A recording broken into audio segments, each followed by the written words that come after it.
Hey, everybody, welcome to episode 2 of the Alone series, where we are watching Alone from season 1 all the way to the end.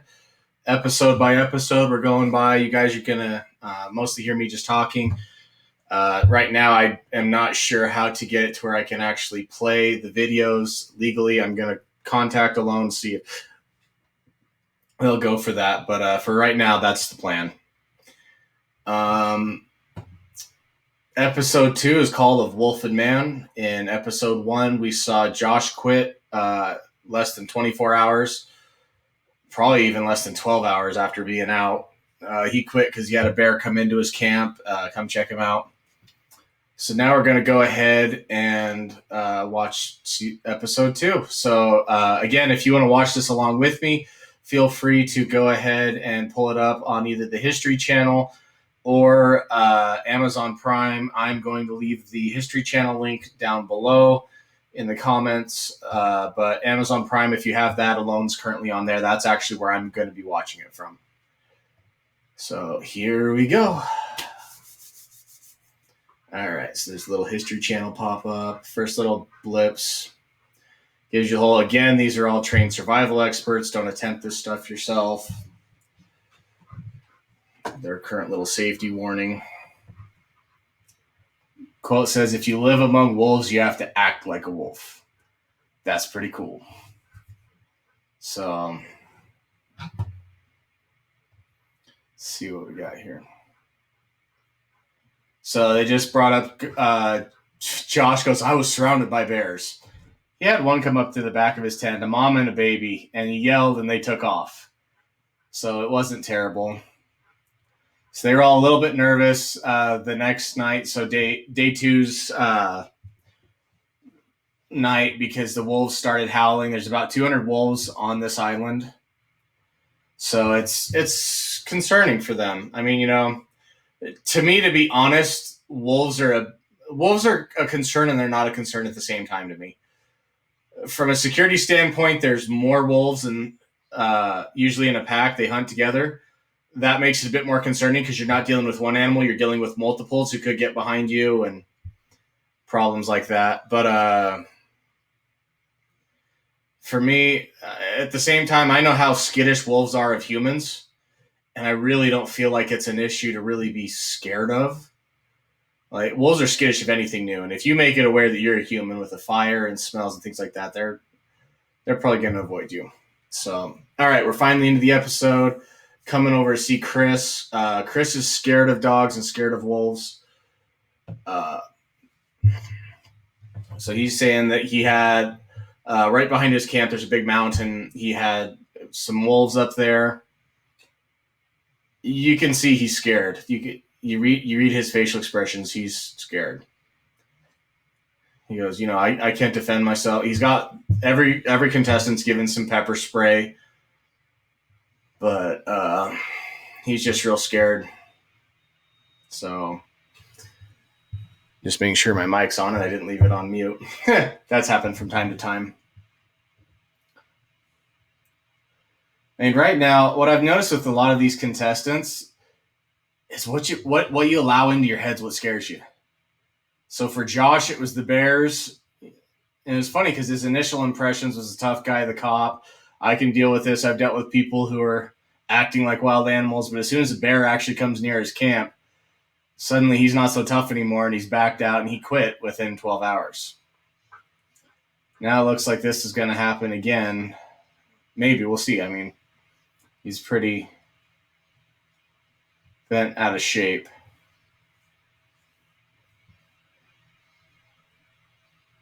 So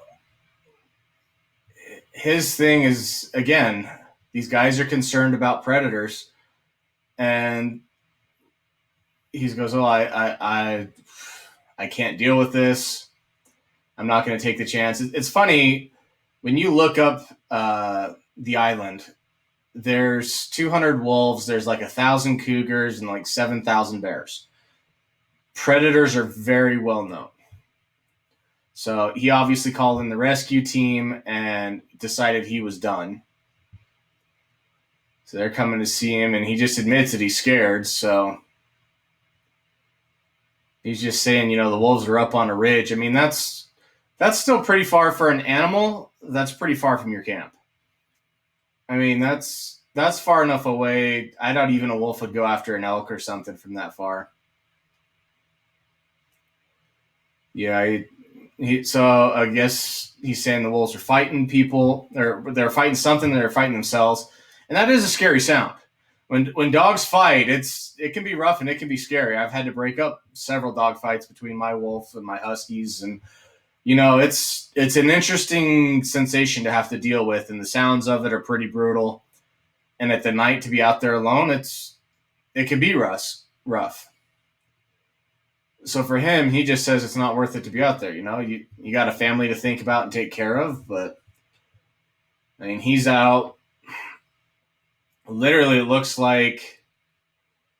So he took 2 days. So this is, I guess, the morning of day 3 that he opted out. So when you look at the map, Chris was the only one on the other side of this the waterway, so he's now gone. So I like to joke this is kind of like the 10 Little Indians, where they all the story of the 10 Little Indians, that they just start dropping away and disappearing. So 8 little Indians left. So now they're interviewing Mitch. It's funny to see the difference between these guys. So Mitch thinks he had a wolf within 30 feet of his tent. He goes, it wasn't a big deal. I slept with my knife and I had my headlamp. And I mean, he had a good plan that, I mean, obviously fighting a wild animal is going to be difficult, but having the headlamp on is a good technique. If their eyes are adjusted to blindness, you guys have probably experienced this with a deer. You hit a deer with headlights, a deer freezes because it can't see anything. And it would be the same with a wild animal like a wolf or a bear or anything. If you could hit them directly in the eyes instantly, their eyes can't adjust and they go blind. So Mitch is actually real smart here. He actually used one of his tarps to set up, and I think it's the tarp that's supposed to protect their camera gear, but it looks like he put his camera gear in his shelter and then used the other tarp to collect rainwater and dew, and then it goes. So he's got some water, and it's actually fresh water. He really doesn't have to filter that. So that's to his advantage. Now he's out on the search for water. He's looking for some ridges, some different things he can find. I mean, basically, he's scouting, looking to get that. He's got his shelter set up.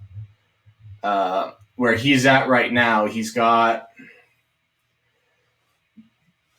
salt water on both sides of him from the ocean, so he's got to go find water. And again, I mean, some of this stuff, it's interesting to me to see where they dropped people. He hasn't found water, but I don't think they would put them in a place where they intentionally, I don't know, maybe they do, but it would seem unfair to put them all in places where they couldn't find fresh water. So that'd be interesting to me to just see, is that really the case?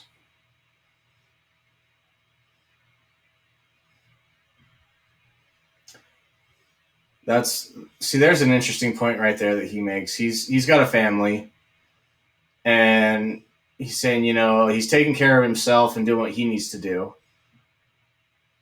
But the fact is, if his family was there, if this was family alone, where you drop your wife and your kid out with you, it'd be so much harder because the stress would be so much higher, making sure your kid has water, your wife has water, you have, that's pretty rough.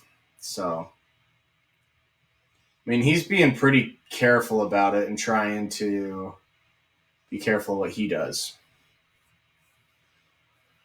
So Joe's about 6 miles away from him. Let's see what's going on with Joe today. I still love Joe's shelter. I mean, you look at it, it's wide enough. He's got some room, which is good from a defensive standpoint. So he needs fire. He needs firewood. He doesn't have a beach or anything near him. If you look where they dropped him off, it was pretty marshy.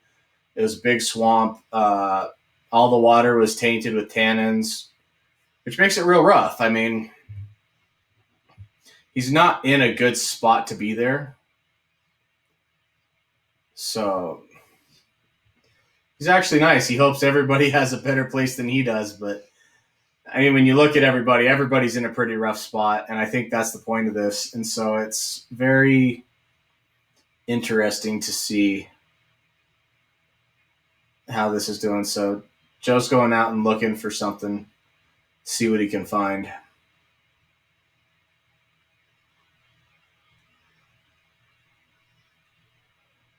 So it's interesting. He's trying to cross this creek, and I mean he's got rubber boots. So he got out by the river just because that's going to give him a little bit better opportunity to get out in the open and move quicker. You see right behind him a bear just started coming out of the woods. It's a pretty good sized one. Still just a nice black bear.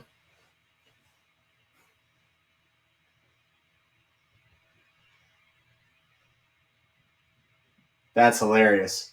So he was trying to get the bear's attention and scare him off. So it's like, hello, bear, hello, bear. Bear's totally not even paying attention. It's just kind of looking around. Wasn't even looking at him. It wasn't until he finally clapped his hands together, the bear was like, oh, wait, hey, what was that? So he's talking to him, just trying to get him to stay over there. But, the bear just keeps coming. When you look at the bear coming, the bear's not aggressive about it. Like, he's just kind of lumbering along. And I don't know why you're yelling at me. I'm just going about my business.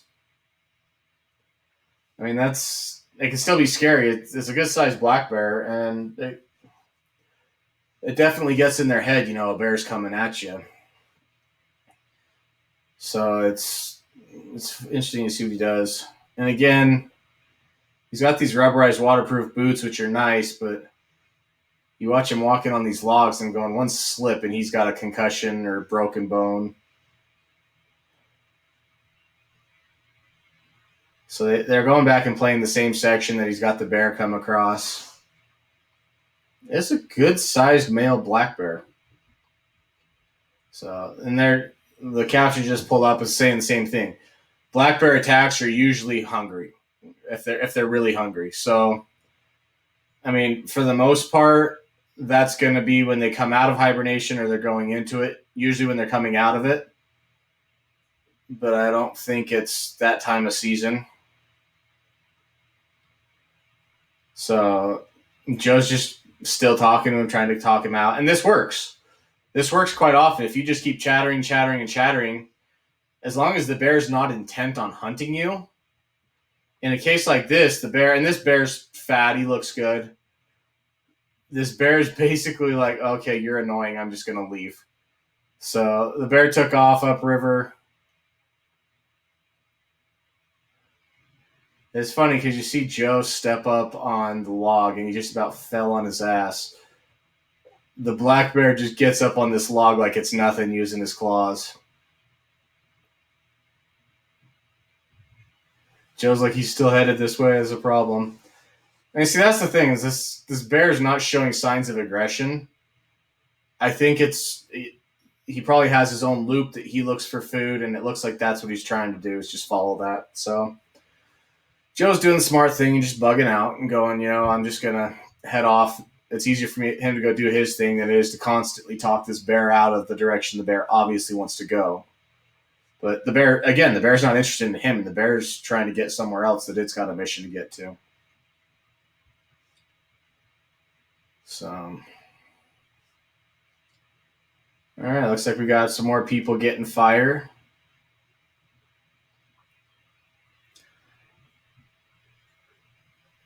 So this guy put eyes on the back of his hat that supposedly helps cougars. I don't know how much that's real. I mean, in reality, he's like, oh, well, the cougars can attack. Unless he's running, a cougar's usually not going to attack a human. The main reason for a cougar to attack a human is when a human's moving quick. Most of the accidents are usually with runners or mountain bikers, things where they're moving at a really quick pace, and it triggers that cat feline instinct, and the cat runs you down. And they kill you before they know that you're a human, because they usually don't eat the human. I've never heard stories of a cat actually eating a human. They kill them, and maul them and attack them, but it's not usually with the intent to eat. Once they find out it's a human and not their food source, they usually leave it alone. So now we're out looking where Wayne's at. Wayne's got a shoddy shelter. I wanted to be nice about that, but it's funny. These guys are, because this is the ocean and everything. There's nothing preventing them from picking up trash. So Wayne just picked up a nice round buoy that's solid, and there's a couple different things he could use for this for. He's like, I'm just going to name it Wilbur in relations to Wilson from Castaway. But, I mean, there's a lot of things he could use that for. I'd use it. You could use it for fishing, tie a line to it, throw it out and let the tide kind of do it, and then have a line coming into the shore so you can reel it back in. But that'd be a good opportunity. It could also be a good place to hold water. If you drill the hole into it, you could fill water and use it as an extra canteen. So every contestant gets 4 cameras. They have these different cameras they need to set up and use and film themselves. And again, this is what I love about Alone. It's not Survivor. There's not camera crews. There's not setup drama or producers. It's literally these guys got to be out doing it themselves. So now he cut back to Mitch. Mitch has been on the hunt for water. He was able to collect some. And that's where he was at. So for most of the day, looks like he's been out. So he's still searching for water. He's taking it pretty slow, trying not to sweat, trying to conserve the water he's got in his body. And so he's on a little bit of an island. He walked all the way around it.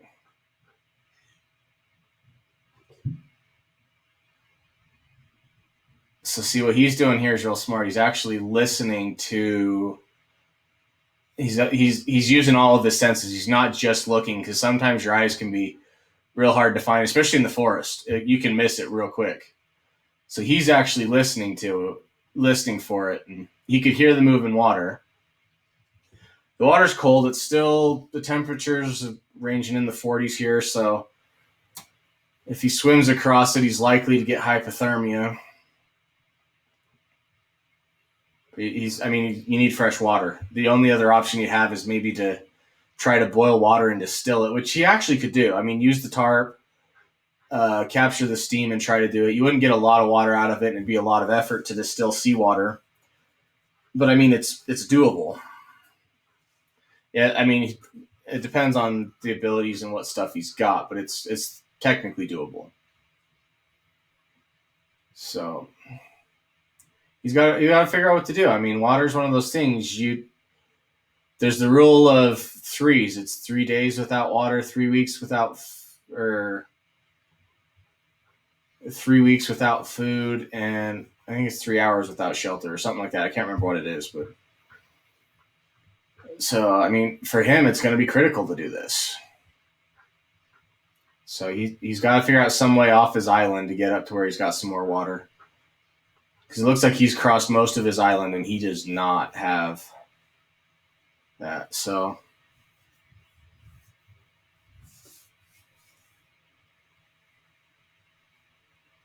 what's interesting is he's taking the longest damn way. He's trying to take the shortest way by water, which is, in order for him to get to where his water source is, he's trying to make the shortest water crossing in case something goes bad. And then he's got to walk probably a good mile or so to get to where that water is. Maybe farther. That could be a couple of miles. So he's trying to make a boat. It's a strange looking boat. Basically just a pile of sticks and leaves wrapped in a tarp. What it reminds me of is there's a boat that's used. I've seen some people do it for fun. I've seen people use it in India. They're like one-man round boats. I can't remember the name of them, but they're very. It's almost like a half circle It's also called a coracle. So he's basically essentially trying to make a coracle using wood that floats.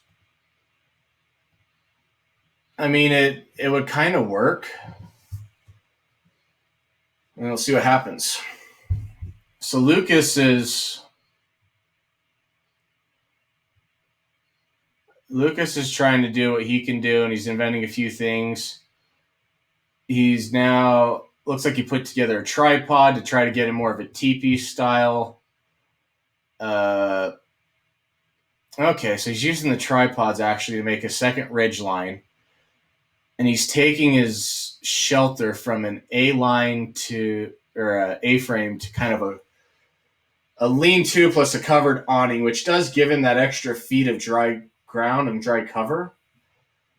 But again, the problem with something like that, and even with an A-frame, at least for me, when you're dealing in bear country and mountain lion country, is security.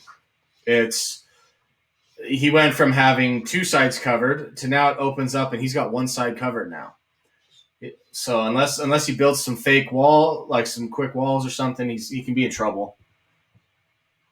So looks like I think he might have a bow with him. I think he's the one who brought a bow with him. So, and right here he's doing something real smart. He's got his little ferro rod. What's interesting is all these guys seem to have really short ferro rods. So they have ones like this one that they're like 2-3 inches. I think this one's 3, maybe 3.5. So there's not a lot of striking distance, and so they're not using a lot of it. In later seasons, and I just ordered a 6-inch one, which is bigger. It gives you a lot of good spark. Because the smaller ones, you can get sparks off them, but it's harder to get it off of something this small. A bigger one gives you plenty of spark, plenty of strikes. So but again, he's using the saw. What's interesting, if you remember, Josh used his hatchet to try to get a spark, and he's using the hatchet blade, and I was like, don't do that. But Lucas was using the flat 90-degree spine, which is this back part here.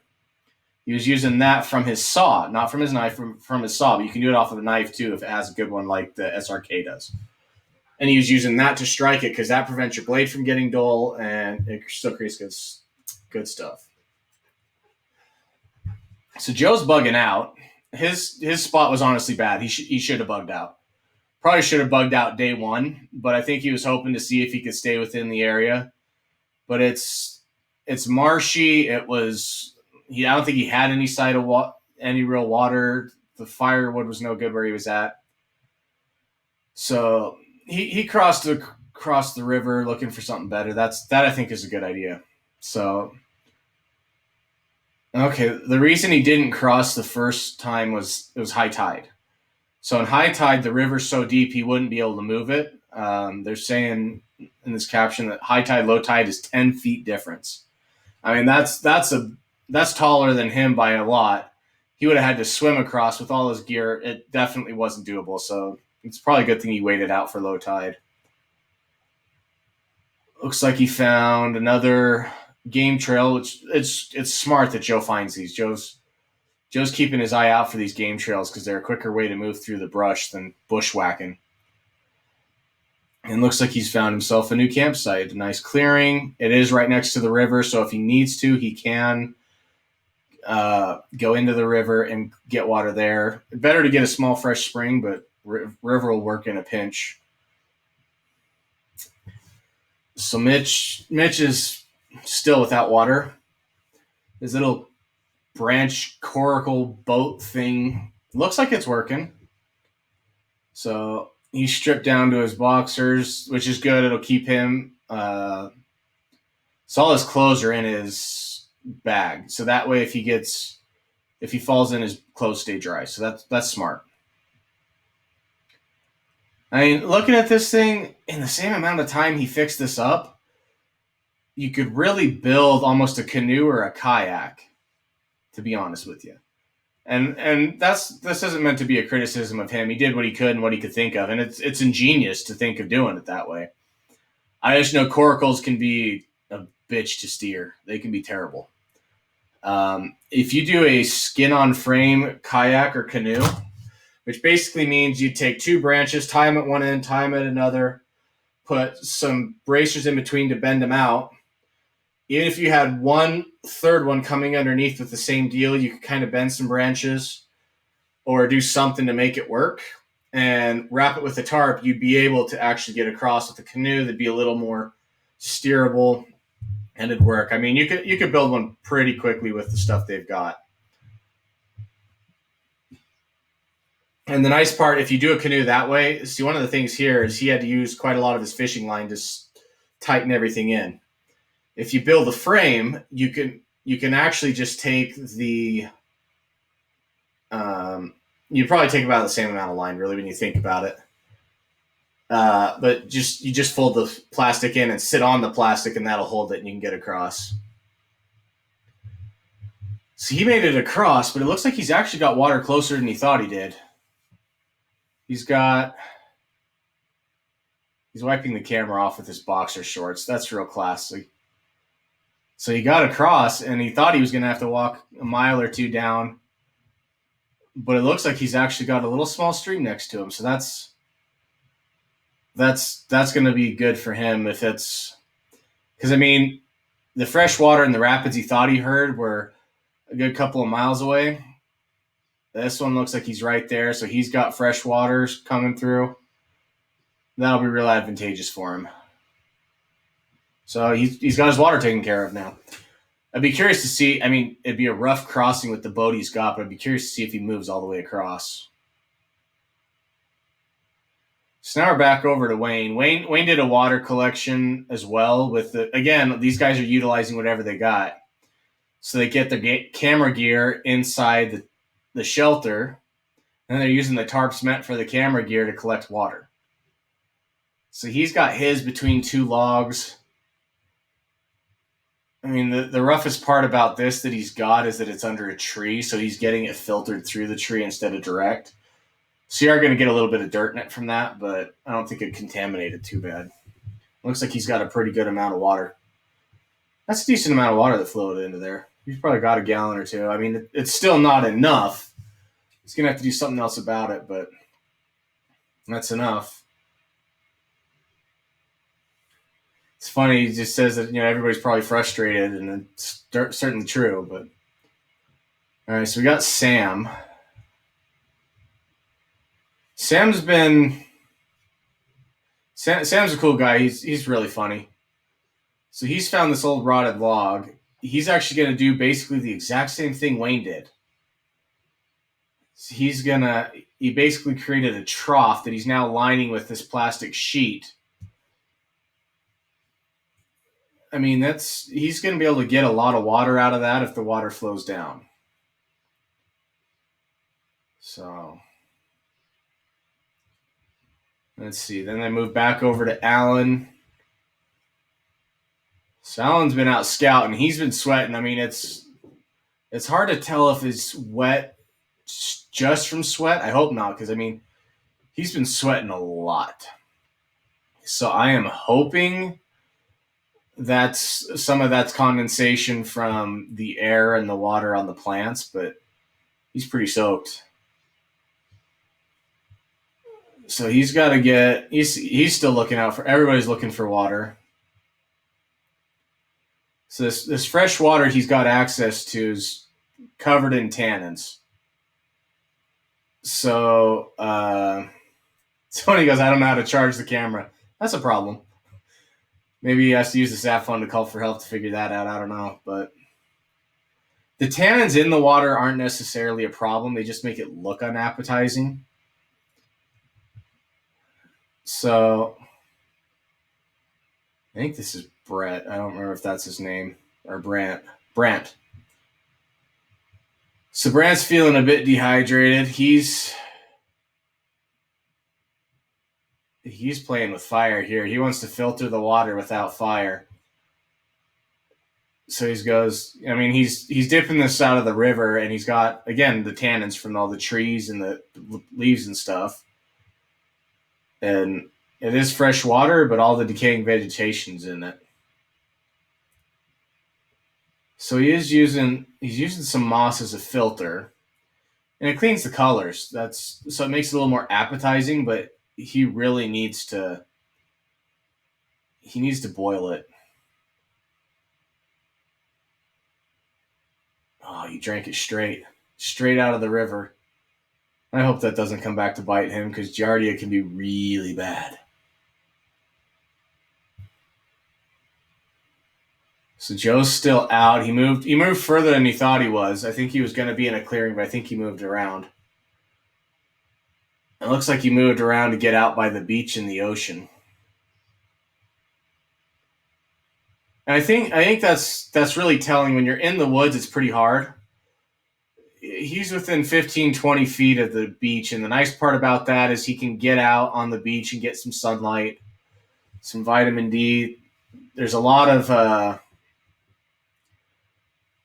food available within the tide pools and stuff on a beach. The kelp, bull kelp's edible. The other seaweeds are. Looks like he's found a couple different crustaceans. They're called a limpet. They're little. I mean, the meat's the size of your thumbnail. But if you can gather a bunch of them, I mean, that's food. That's that's at least a start of getting some stuff. The bull kelp is full of vitamins and minerals that'd be good for him. So, and Joe found fresh water of a river that's a stream that's headed towards him. So, I mean, that's going to be. All right, so he's got fresh water. He's down by a beach. This is a much better spot than he was. So, I'm hoping that's going to work out better for Joe. We'll see what goes on for him.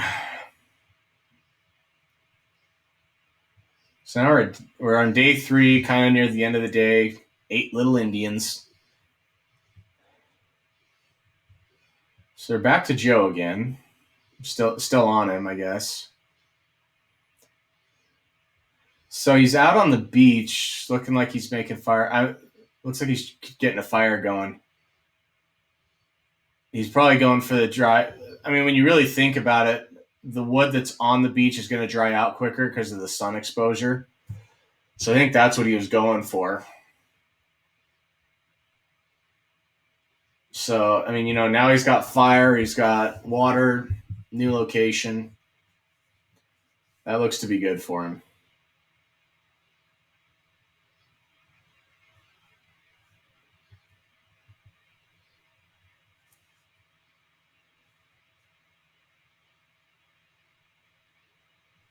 So, they're just doing some panoramic shots right now, but. All right, back to Wayne. So, Joe's got fire. So, Wayne's got. I don't think this is a shelter. It looks like a tree. He's saying the same thing as what I was just saying, that the beach is the better place to go get the dry wood because that's where the sun's getting exposure, where everything in the forest is still wet. So he's moved out to make a fire there. I mean, if you're close enough, it looks like he's doing his cooking out there, which is fine. You do want to cook away from your camp, but I'm hoping he's got a place.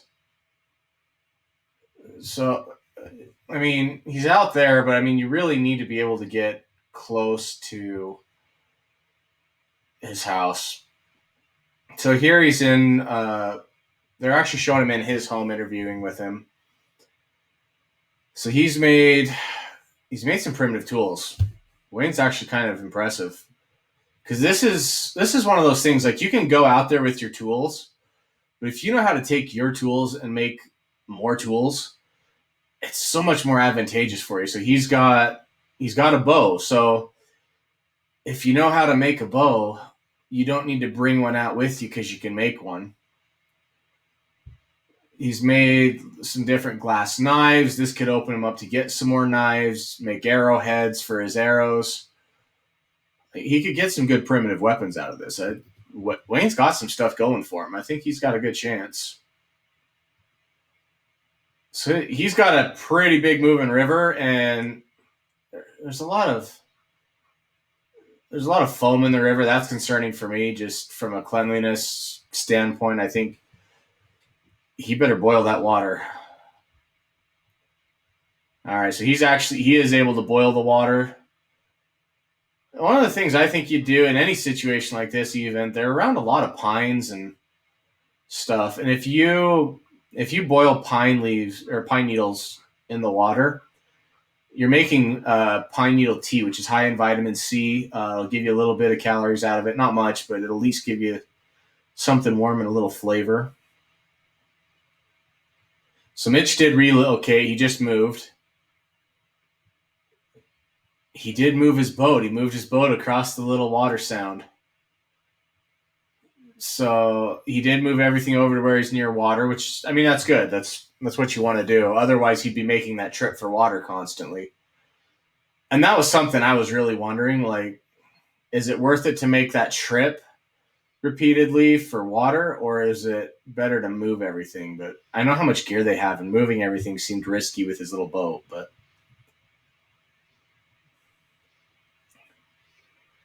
so, I mean, he's wet right now for sure. He is wet. So he's using fishing line for his try. I think these guys brought out pretty pretty heavy duty fishing line, and they're all using it as rope more than they are actual rope. So he's setting himself up a canvas tarp teepee with a tripod, pretty much, which is good. Those can be hard. They can be pretty small. So but again, like what he just said was actually true. You only get somebody coming in from one direction, the way he's got it set up. So right as he gets in, a storm moved in. So the nice part about a storm like this, again, is he can do some water collection. But I guess the problem he's got is his. So I'm looking at his. He's actually going to use the tarp for shelter right now instead of water collection. If he's smart, he'd put some water collection off one side of it. So at least like angle the tarp so it'll drain off, but I don't know that he's going to do that. Because I guess it looks like the canvas tarp that they have is not waterproof. I would have thought it was. And you think they do like oilcloth, which is an old school method of treating canvas with oil, like linseed oil, so that it soaks it all in and it becomes a waterproof canvas tarp. It looks like nobody's actually prepped their tarps that way. But he's got his tarp up to protect him from the rain, give him some dry space around it. I just wish he'd have angled it a little bit to get some water retention. I mean, he's near where he's got fresh water, so he doesn't need it.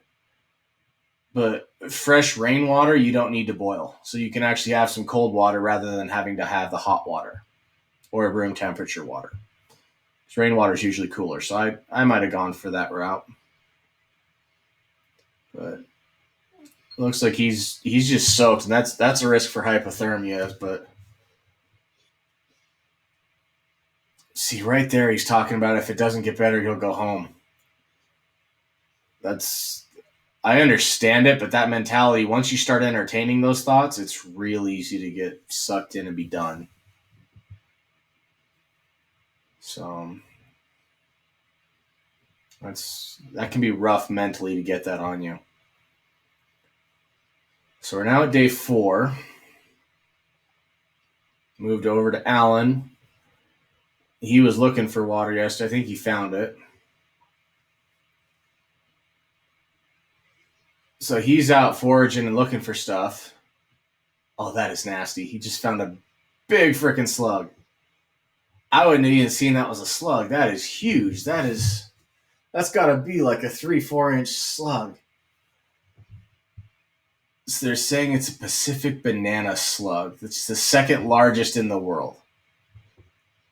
It's potentially food. I mean, I don't know that I'd go that route, but I don't even know how you'd prep a slug. So he's boiling it to get the slime out of him.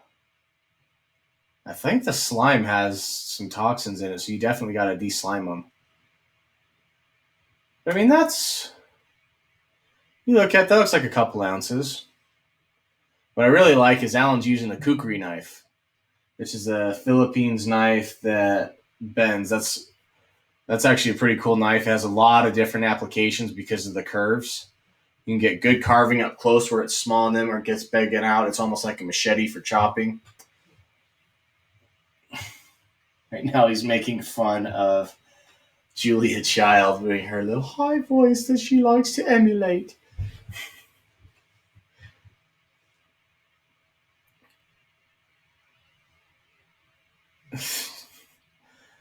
I mean, this is why I like Alan. He's got a good attitude. He's had it since the day they dropped him off. So he's boiling it just to make sure he kills everything. And this I've seen a lot of people do. Instead of having utensils, they grab two small sticks, clean them up. You got chopsticks.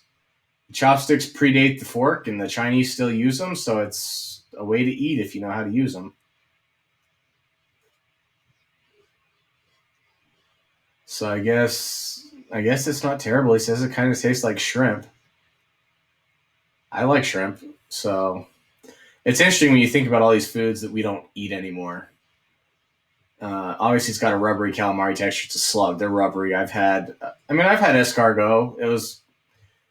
Escargot is usually made of garlic and butter.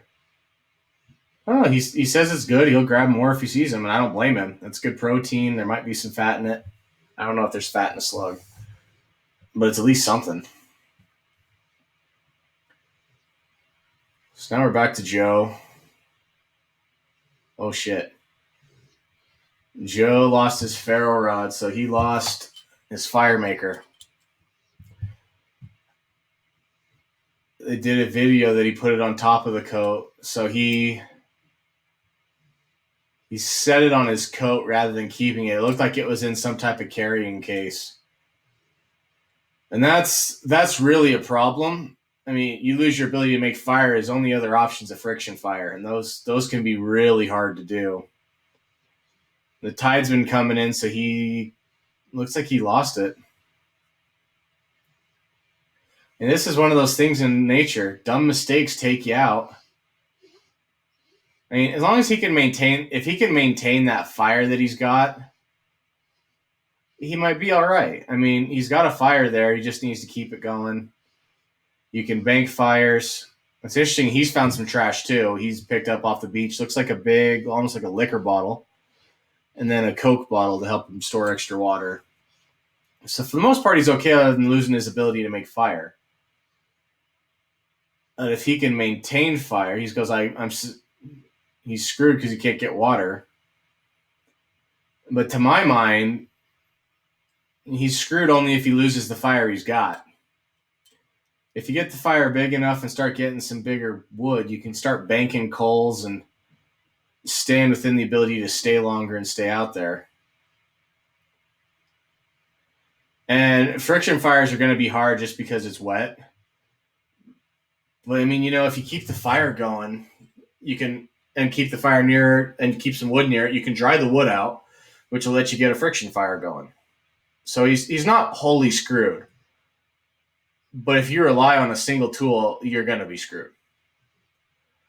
So everything's over. So we lost one to the Bears today, or one to the Wolves. And that wraps up episode 2. Thank you guys for listening. We're going to keep coming at you from this stuff, and hope you guys enjoy this. Please leave comments. If you want to hear more of these or see some other stuff, we've got some other fun videos, adventures, me trying out and doing some more of this bushcraft stuff, starting fires, building shelters, camping, things like that. We'll be producing a lot more of these videos in the upcoming weeks, so please like and subscribe below to see more of our content. Thanks, guys, and we will talk to you all later.